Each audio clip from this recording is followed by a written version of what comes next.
m'inquiète le plus, c'est ce secteur. La rue Saint-Honoré et le palais Égalité. Parce que si les insurgés dévalent sur nous en descendant depuis Saint-Roch... Raison de plus pour agir. Crois-moi, Barras. Pour l'instant, ce n'est qu'une simple émeute. Simple émeute 25 000 royalistes enragés qui marchent sur la Convention avec l'intention de s'emparer des députés et d'assassiner la République. Tu appelles ça une simple émeute? Quelles sont vos forces? Appelle-moi ton nom, citoyen. Amiral Bonaparte, actuellement sans commandement. Ah ouais. Bonaparte. Artilleur, c'est ça? Eh bien, nos forces, ce sont 4 000 hommes au camp des Sablons. Sous les ordres du général Menou. 4 000 contre 25 000. Pas de canon? Non. Menou les a laissés au Sablon sous prétexte qu'il ralentissait sa marche. Il nous faut cette artillerie. Demandez au chef d'escadron Murat d'aller nous chercher ces canons, je le connais. C'est pas un homme, c'est un torrent, rien ne peut l'arrêter. Sitôt que nous aurons cette artillerie, il faut la disposer comme suit. Une batterie là, une autre ici, une autre là, une autre en enfilade sur ce pont, et une dernière à cet endroit.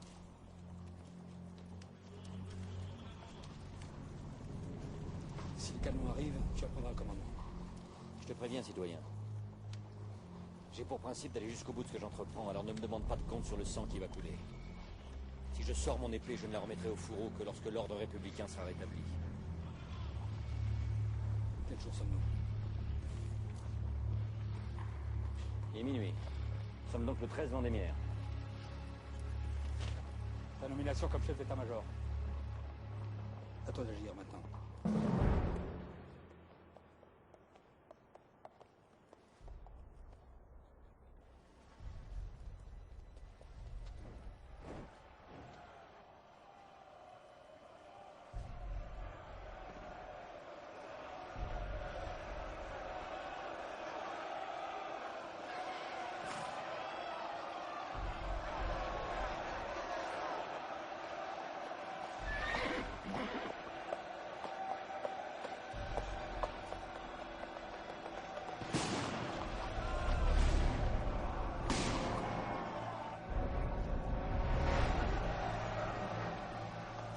À toi de jouer, Murat. Prends ta position. Soldats, suivez-moi. En avant.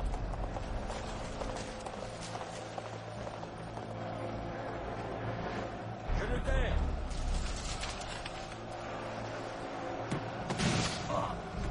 La position.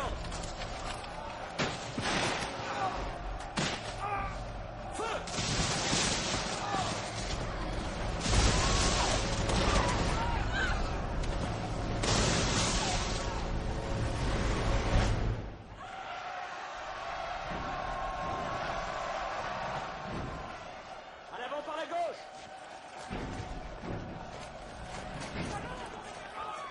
En mitraille. Feu.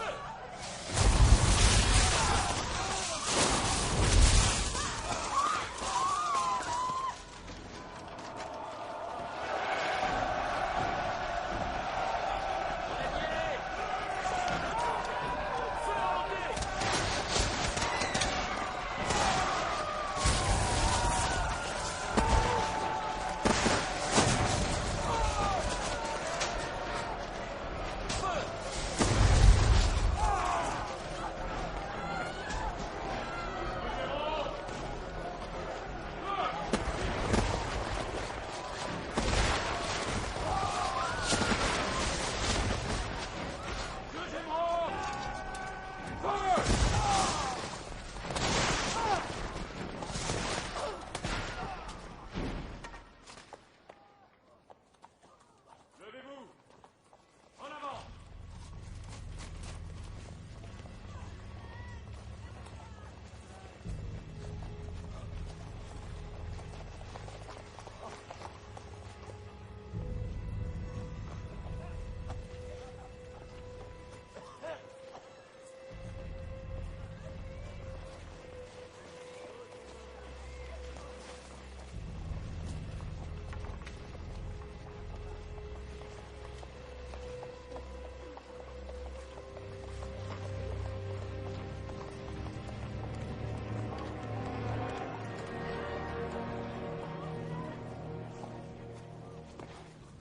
Quel horrible carnage. Je sais, Murat, mais les canons sont faits pour ça, pour la guerre.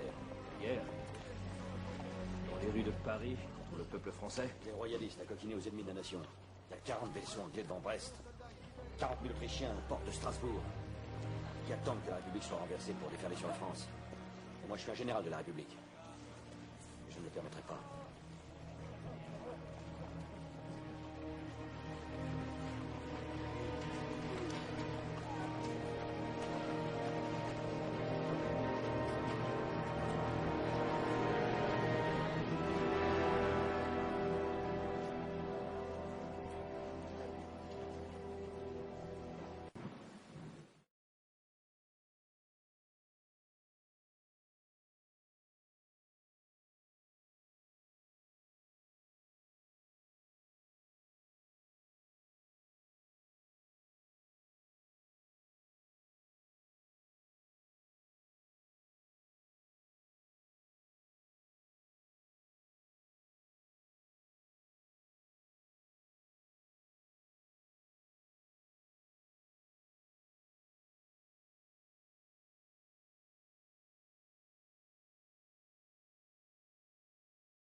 Sera limité à 80.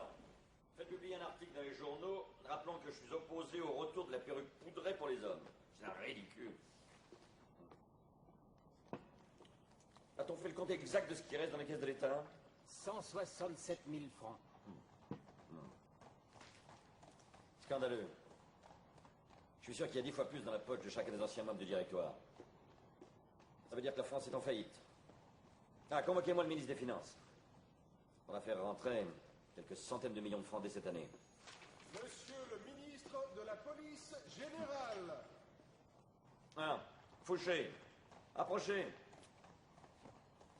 Maintenant que vous n'êtes plus seulement ministre, mais mon ministre, j'exige de vous une efficacité sans faille. Mais on me dit que vous n'aimez pas sévir. Tout dépend de ce que vous entendez par sévir. Arrêtez, emprisonner. Emprisonner? Souvent, quand on emprisonne un individu, c'est parce qu'il a commis un délit. Autrement dit, il est trop tard. Moi, je préfère empêcher cet individu de commettre son délit. Mais pour empêcher, il faut savoir. Oui, tout. Tout savoir sur tout le monde. Ah, ça vous prétendez donc surveiller la France entière? J'ai des informateurs dans tous les milieux. J'ajoute, monsieur le Premier Consul, que ce système vous a déjà sauvé la vie. J'ai déjoué plusieurs attentats visant à vous éliminer. Et vous ne m'en avez pas parlé? Puisque les bombes ont toutes été désamorcées à temps. Les bombes? Et qui voulait faire sauter ces bombes? La signature est toujours la même. Les milieux royalistes aidés par l'Angleterre qui leur sert de banquier. Une bombe, c'est plus cher qu'une fiole de poison. Ou un poignard. C'est donc ça, la politique. Non. Ça, c'est la haine, monsieur le Premier Consul. C'est la haine.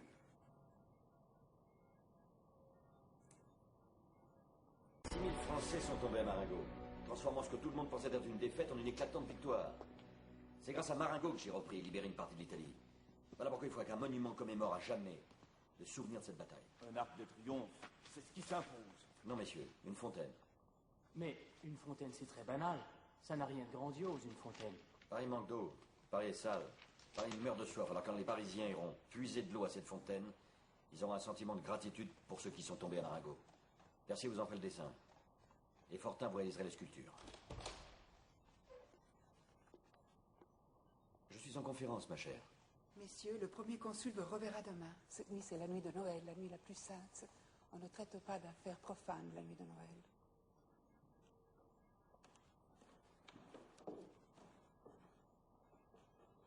Mais pour qui prends-tu? Pour ta femme. Nous avions prévu d'aller à l'opéra et nous irons. Viens. Non, certainement pas. Vas-y, toi, moi j'ai du travail. Je tiens à ce qu'on nous voit ensemble. Il court dans Paris des rumeurs qui me font beaucoup de peine et auxquelles ta présence à mes côtés apportera le plus cinglant des mentis. Quelle rumeur? Et on dit que tu me reproches de ne pas t'avoir fait d'enfant et que tu envisagerais de féconder une autre femme qu'on payerait pour abandonner le bébé à la naissance. Et qui a pu inventer un aussi mauvais roman? J'ai envie de musique. Non, j'ai pas envie de musique ce soir. Tu ne seras pas forcé de l'écouter.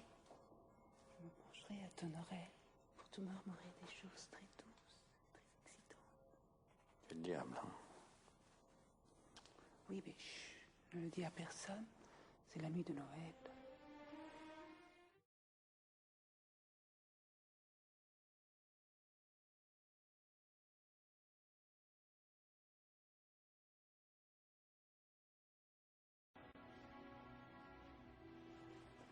Sais-tu que je te donnerais à peine 25 ans?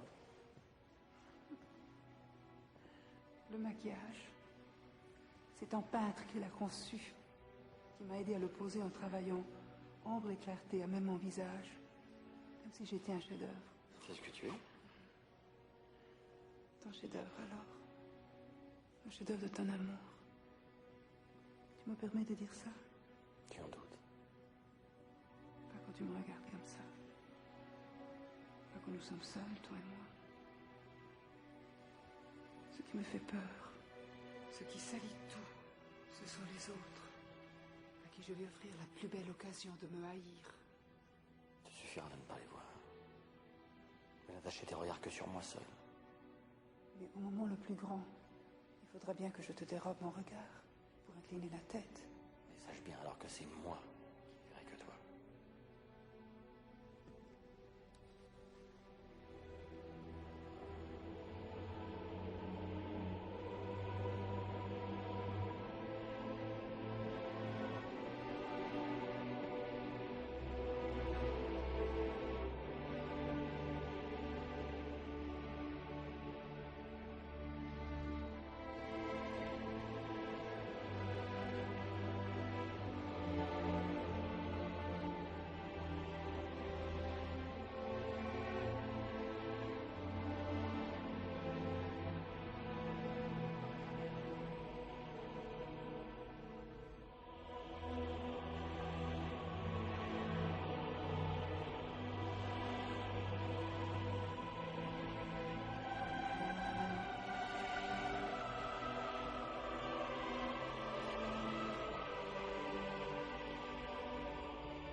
Je prendrai position le premier.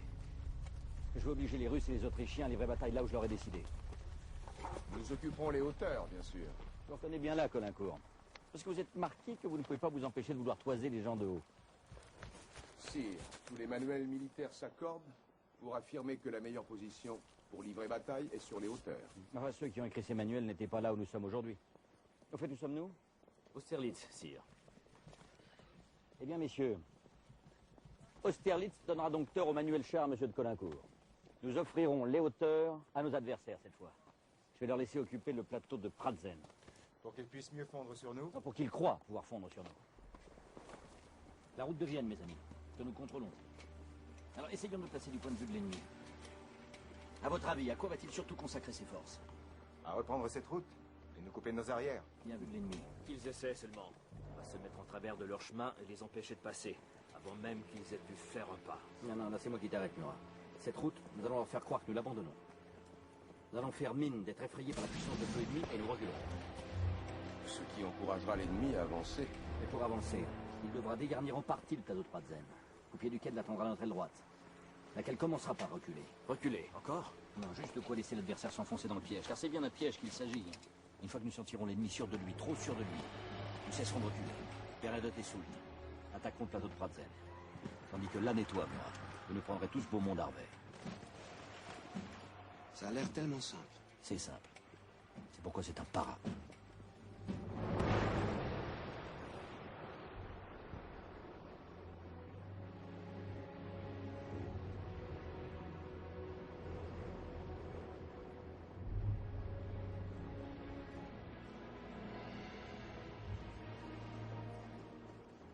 brouillard, sire. Bienheureux brouillard, au contraire. Il empêche les Russes et les Autrichiens de repérer nos positions et de voir nos régiments se rassembler dans la plaine. À toi de jouer, Davout. Profite de cette brume pour te rapprocher au plus près du corps d'armée de Kutuzov. Très bien, sire. Et moi, sire. Donnez-moi 10 minutes, et je m'empare du plateau de Pradzen. Eh oui, Soult, j'y compte bien. Attends seulement que la brume se dissipe. Le soleil va sortir, je le sens. Il va venir, on se connaît bien, le soleil et moi. Et le soleil, maintenant? Oui. Le brouillard était pour le piège. Le soleil sera pour la victoire. Sa lumière, en révélant brusquement à l'ennemi que nous sommes plus près de lui qu'il ne le pense, va lui faire perdre de son arrogance.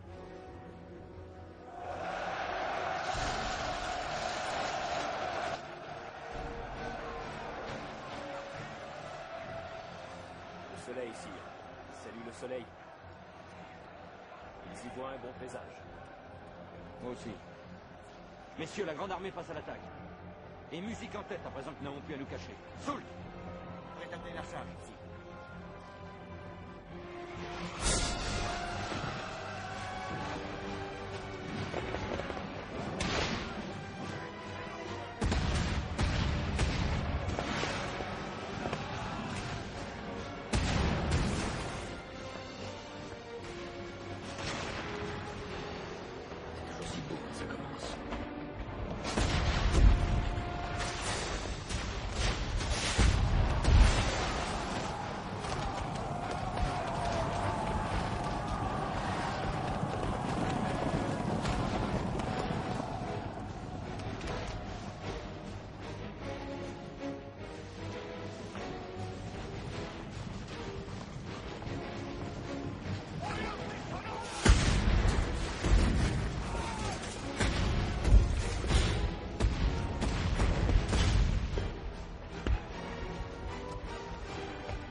Toi, Alan. Tu vas balayer cette plaine avec ton 5e corps. Murat sera juste derrière toi.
descendez donc jamais de votre cheval, sire? Il est arrivé de dormir, Ansel, pour avoir fait à cheval à peu près tout ce qu'un homme peut faire, excepté l'amour. Mais je ne désespère pas d'y parvenir un jour. Qu'allez-vous exiger des vaincus? Je peux tout, n'est-ce pas? En effet, vous êtes le maître. Bien. Alors j'exige la paix.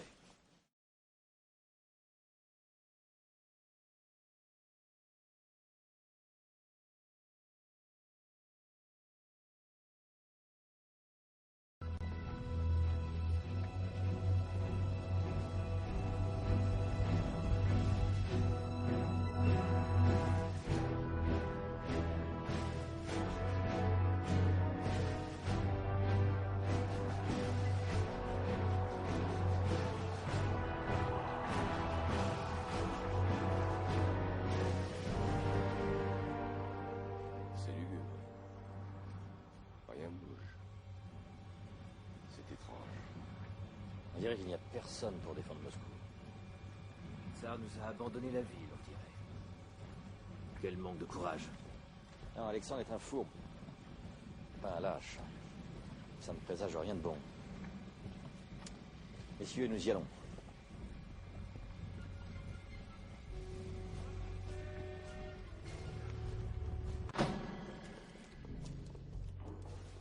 Je dirais qu'il n'y a pas longtemps qu'ils sont partis. Et si c'était un piège? Tu as raison d'être méfiant, Murat. Et les Russes sont des guerriers, pas des assassins. Plutôt curieux comme guerriers. Ils n'ont pas fait autre chose que de fuir devant nous pendant 3 mois. On les a quand même battus à Borodino. Je ne crois pas que leur fuite relève de la panique.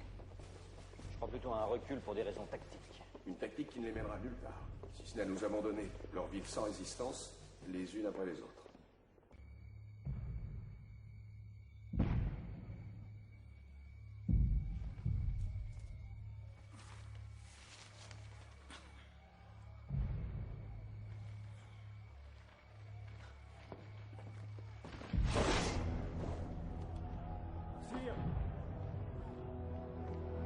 Sire.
Général Béliard, qu'est-ce que vous faites ici? Le maréchal Marmont l'a ordonné ici. Je viens ici pour reconnaître le cantonnement des troupes qui vont évacuer la capitale. Évacuer la capitale? Mais vous êtes fou, général. C'est mon frère Joseph qui assure la défense de Paris. Je ne pense pas qu'il se rendra aussi La facilement. La capitulation a été signée. Il a aussi donné l'ordre de faire évacuer les troupes.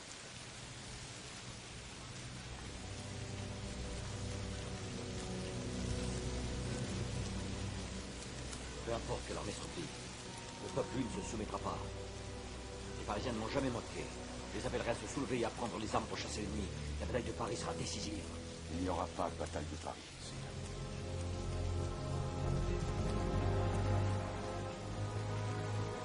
Il est trop tard.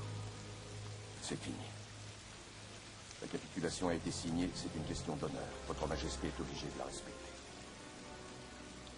La France n'a qu'une seule parole, sire.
Sire, je vous en conjure, abritez-vous derrière vos hommes.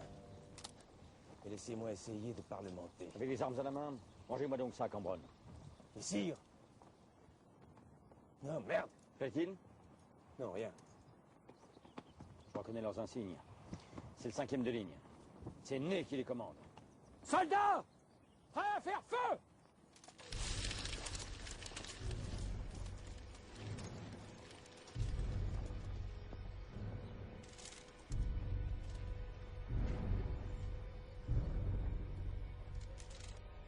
Soldats!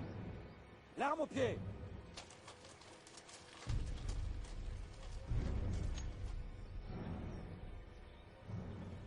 Maréchal Ney! Soldats du 5e de ligne! Je suis votre empereur! À mon commandement! Feu!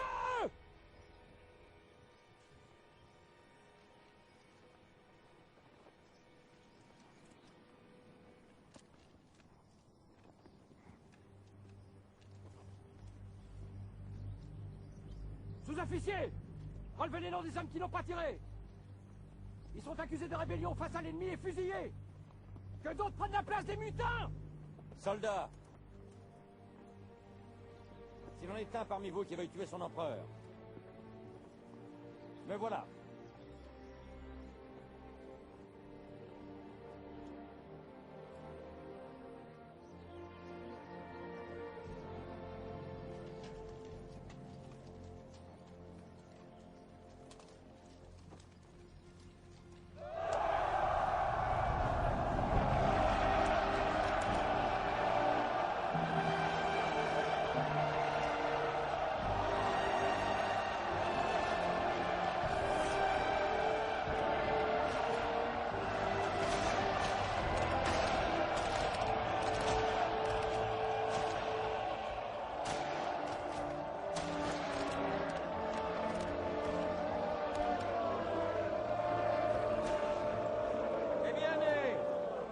Faut du temps. Autrefois, tu étais toujours le premier à venir prendre mes ordres. Mais garde ton sabre, imbécile, sinon avec quoi défendras-tu ton empereur?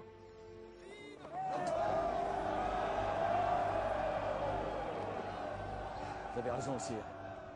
Il est encore loin jusqu'à Paris. Officiers soldats du 5e de ligne, en colonne par 4, musique en tête.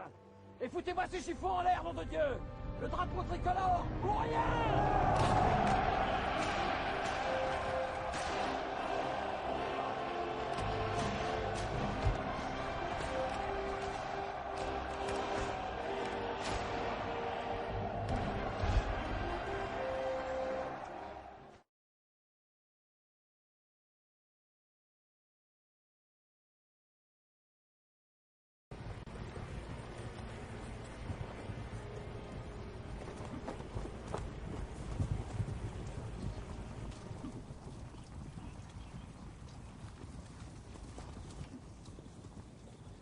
Nous allons affronter les régiments du Hanovre et du Brunswick, de Bavière et de Württemberg, les Hessois et les Piémontais, les Hollandais, les Belges, les Russes et les Prussiens, les Autrichiens et les Anglais. Ils seront 700 000. Et nous seulement 200 000. Non, ils seront 700 000 quand ils auront réuni leurs forces. Il faut les attaquer séparément. Battre les Prussiens de Blücher et les Anglais de Wellington avant qu'ils n'aient pu effectuer leur jonction.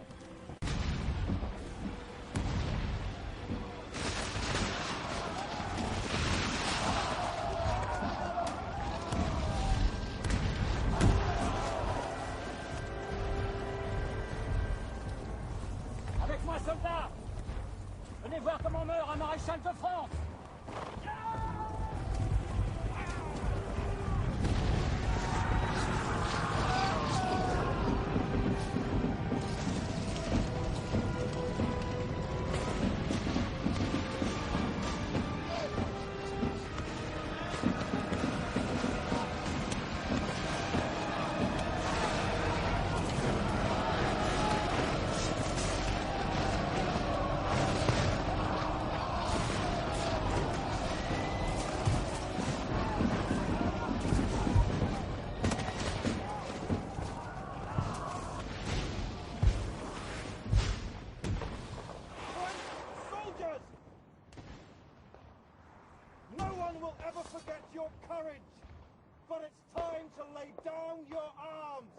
Merde!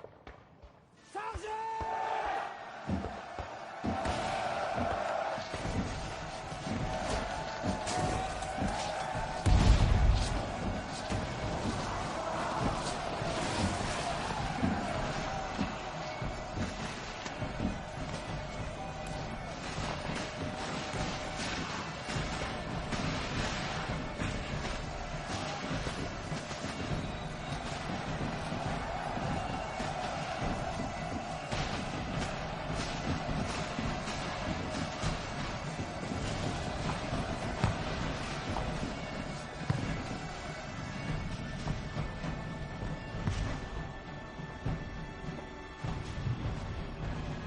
Formez le carré!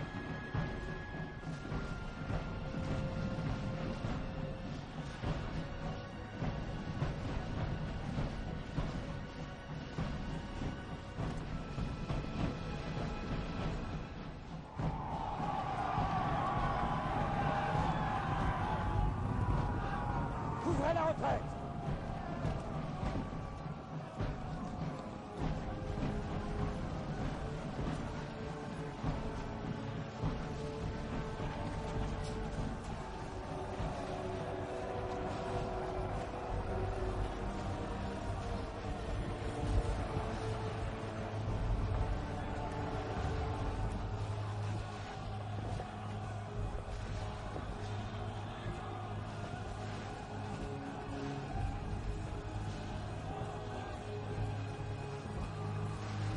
Nous allons bloquer la route de Charleroi pour couvrir notre retraite. Notre retraite.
Cette fois, le coup que j'ai reçu est mortel comme un coup. Mortel.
terre.